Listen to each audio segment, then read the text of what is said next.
Hello, welcome back to Yathra's kitchen. എന്തൊക്കെയുണ്ട് വിശേഷങ്ങൾ? നമുക്കിന്നൊരു നാടൻ റെസിപ്പി ആയാലോ? എല്ലാവർക്കും ഇഷ്ടമായിരിക്കും നാടൻ റെസിപ്പികളൊക്കെ അല്ലേ? അപ്പോൾ അതുപോലെയാണ് നമ്മൾ ഇന്നൊരെണ്ണം ഉണ്ടാക്കിയിരിക്കുന്നത്. ഉച്ചയ്ക്കത്തേനുള്ള സ്പെഷ്യലാണെന്നും കൂടെ നമുക്ക് വേണമെങ്കിൽ പറയാട്ടോ. അതിനായിട്ട് ഞാനിവിടെ എടുത്തിരിക്കുന്നത് ഒരു ചേനയാണ്. ചേനയുടെ കഷ്ണമാണ്. ഒരു ചേനയൊന്നുമില്ല, ഒരു ചേനയുടെ കഷ്ണം മാത്രമേ എടുത്തിട്ടുള്ളൂ. അപ്പം നമുക്കിതിനെ ഒന്ന് വൃത്തിയാക്കി തൊലിയൊക്കെ ചെത്തി ഒന്ന് റെഡിയാക്കി എടുത്തുകൊണ്ട് വരണം. പിന്നെ ചേന ചെത്തുന്ന സമയത്ത് ചൊറിച്ചിലൊക്കെ ഉണ്ടാവാൻ സാധ്യതയുണ്ട്. അതുകൊണ്ട് തന്നെ കയ്യിൽ ഇത്തിരി എണ്ണ തൂത്തിട്ടൊക്കെ ചെയ്യുകയാണെന്നുണ്ടെങ്കിൽ ചൊറിച്ചിൽ മാറാനൊക്കെ സഹായകമാകും കേട്ടോ.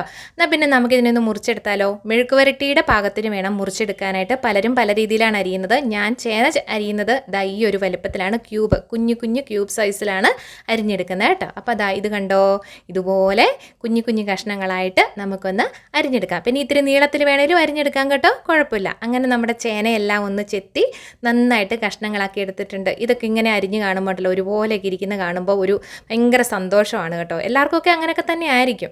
അങ്ങനെ നമ്മുടെ ചേനയൊക്കെ ഒന്ന് മാറ്റി വെച്ചിട്ടുണ്ട്. ഇനി നമുക്ക് വേണ്ടത് കൊച്ചുള്ളി ഉണ്ടെങ്കിൽ അതായിരിക്കും ടേസ്റ്റ് കൂടുതൽ കിട്ടുക. എൻ്റെ കയ്യിൽ കൊച്ചുള്ളി ഇല്ലായിരുന്നു. കൊച്ചുള്ളിയേക്കാളും ഇത്തിരിയുടെ വലിപ്പമുള്ള സൈസ് ഉള്ളി ഉണ്ടല്ലോ, സവോളയല്ലാത്ത മറ്റേത്, അതാണ് ഉണ്ടായിരുന്നത്. അതൊന്ന് ചതച്ചെടുത്തിട്ടുണ്ട്. ഒരു 6-7 ഉണ്ടായിരുന്നു. അതെല്ലാം കൂടെ ഒന്ന് ചതച്ച് ഞാനെടുത്ത് മാറ്റി വെച്ചിട്ടുണ്ട്. പിന്നെ ഒരു കുറച്ച് വെളുത്തുള്ളിയും കൂടെ അല്ലിയും കൂടെ എടുത്തിട്ട് നന്നായിട്ട് അതും ഒന്ന് ചതച്ചെടുത്തിട്ടുണ്ട് കേട്ടോ. അപ്പോൾ ഇനി നമുക്കൊരു കടായി അല്ലെങ്കിൽ മൺചട്ടി അടുപ്പത്തേക്ക് വെച്ചോളുക. അതിലേക്ക് നല്ല പച്ചവെളിച്ചെണ്ണ ഒഴിച്ചു കൊടുത്തോളുക. എന്നിട്ട് അതൊന്ന് ചുറ്റിച്ചെടുക്കണം. മൺചട്ടി ആയതുകൊണ്ട് തന്നെ ഒന്ന് ചുറ്റിച്ചെടുക്കുന്നത് നല്ലതായിരിക്കും, എണ്ണ എല്ലാ ഭാഗത്തും എത്തത്തക്ക വിധത്തിൽ കേട്ടോ. അപ്പോൾ ഇനി ആ എണ്ണ ഒന്ന് ചൂടായി വന്നപ്പോഴത്തേക്കും നമ്മൾ കടുകിട്ട് കൊടുത്തിട്ടുണ്ടെന്ന് ഒന്ന് പൊട്ടി വന്നോട്ടെ. അന്നേരത്തേക്കും ഉഴുന്ന് പരിപ്പ് ഇട്ട് കൊടുക്കാം. ഉഴുന്ന് പരിപ്പ് വേണം എന്നുണ്ടെങ്കിൽ മതി, എല്ലാവർക്കും ഒന്നും ഇഷ്ടപ്പെടണം എന്നില്ല. കാരണം ഈ ഉഴുന്ന് പരിപ്പ് നമ്മൾ ഇട്ട് കൊടുക്കുമ്പോൾ ഒരു പ്രത്യേക സ്വാദാണ് അത് കറിക്ക് കൂടെ കടിക്കുമ്പം. അത് അറിയാവുന്നവർക്ക് അറിയാം കേട്ടോ. അപ്പോൾ അതുകൊണ്ടാണ് ഇട്ട് കൊടുത്താൽ നല്ലതായിരിക്കും.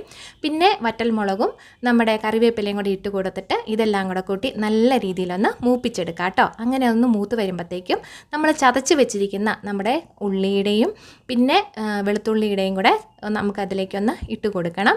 എന്നിട്ട് അതും നല്ല രീതിയിലൊന്ന് മൂപ്പിച്ചെടുക്കണം. എന്ന് വെച്ച് ഒരുപാടങ്ങ് ബ്രൗൺ കളർ ആകണം എന്നല്ല, എന്നാലും അതിൻ്റെ പച്ചമണമൊക്കെ ഒന്ന് മാറി വരുമല്ലോ. അതുവരെ നമ്മൾ ലോ ഫ്ലെയിമിൽ മാത്രമേ ഇടാൻ പാടുള്ളൂ. ചട്ടി ആയതുകൊണ്ട് തന്നെ കരിഞ്ഞ് പിടിക്കാൻ സാധ്യതയുണ്ട്. അതുകൊണ്ട് തന്നെ നല്ല രീതിയിൽ ഇളക്കി കൊടുക്കണം. വേണം എന്നുണ്ടെങ്കിൽ ഒരു സമയത്ത് നമുക്ക് ഒരു നുള്ള ഉപ്പും കൂടെ ഇട്ട് കൊടുക്കാം കേട്ടോ. അങ്ങനെ നമ്മുടെ ഉള്ളിയും വെളുത്തുള്ളിയൊക്കെ ഒന്ന് നല്ല രീതിയിലൊന്ന് വഴന്ന് വന്നിട്ടുണ്ട് കേട്ടോ. നമുക്ക് അതിൻ്റെ ഒരു മണമൊക്കെ വരുമ്പോഴും മനസ്സിലാകും. അപ്പം നമ്മളൊരു 1/2 ടീസ്പൂൺ മഞ്ഞൾപ്പൊടി ഇട്ട് കൊടുക്കുന്നുണ്ട്. എന്നിട്ട് വേണം നമുക്ക് അതിൻ്റെ ഒരു പച്ചമണം ഒന്ന് മാറിക്കോട്ടെ. വേണമെന്നുണ്ടെങ്കിൽ ഒരുമിച്ച് പൊടികളെല്ലാം കൂടെ നമുക്കൊന്ന് റെഡിയാക്കി എടുക്കാവുന്നതേ ഉള്ളൂ. ഇങ്ങനെയാണെങ്കിലും കുഴപ്പമില്ല. പിന്നെ എരിവിനനുസരിച്ചുള്ള മുളക് പൊടി ഇട്ട് കൊടുത്തോളുക. ഞാനൊരു 1/2 ടീസ്പൂൺ മാത്രമേ മുളക് പൊടി ചേർത്തുള്ളൂ. നല്ല എരിവുള്ളതാണ്. പക്ഷേ എരിവൊക്കെ ഒരുപാട് ഇഷ്ടമുള്ളവർക്ക് കുറച്ചുകൂടെ വേണമെങ്കിൽ ഇട്ട് കൊടുക്കാം. എനിക്കിവിടെ ഒത്തിരി എരിവ് ഉപയോഗിച്ചിട്ടുണ്ടെങ്കിൽ കുട്ടികൾ കഴിക്കുന്നതാകുമ്പോൾ എനിക്കൊരു പാടാണ്. അതുകൊണ്ടാണ് ഞാൻ കുറച്ച് മാത്രം ഉപയോഗിച്ചിരിക്കുന്നത് കേട്ടോ. അങ്ങനെ പൊടികളെല്ലാം ഒന്ന് മൂത്ത് വന്നതിന് ശേഷം ഒരു സ്വല്പം വെള്ളം കൂടെ ഒഴിച്ച് കൊടുക്കുന്നുണ്ട്. അത് ചാറ് വയ്ക്കാനൊന്നും ആയിട്ടല്ല കേട്ടോ.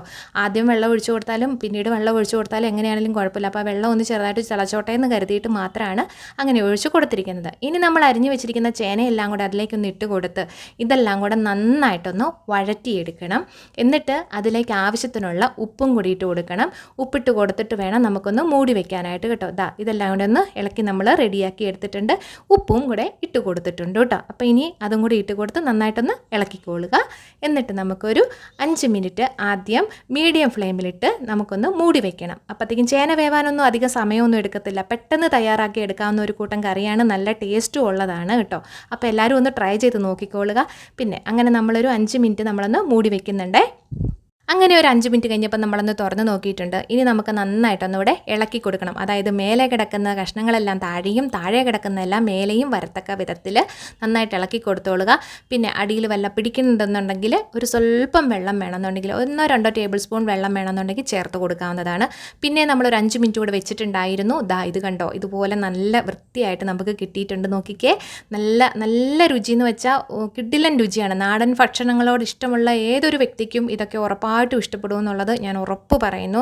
നല്ല ചൂട് ചോറിൻ്റെ കൂടെ ഇതുപോലൊരു മെഴുക്ക് വരട്ടി ഉണ്ടെങ്കിൽ പിന്നെ വേറൊന്നും വേണ്ട. അപ്പോൾ നല്ല ചൂട് ചോറുണ്ട്, എന്നാൽ പിന്നെ മെഴുക്ക് വരട്ടിയും കൂടെ വിളമ്പി നല്ല അടിപൊളിയായിട്ട് കഴിക്കാവുന്ന കാര്യമേ ഉള്ളൂ.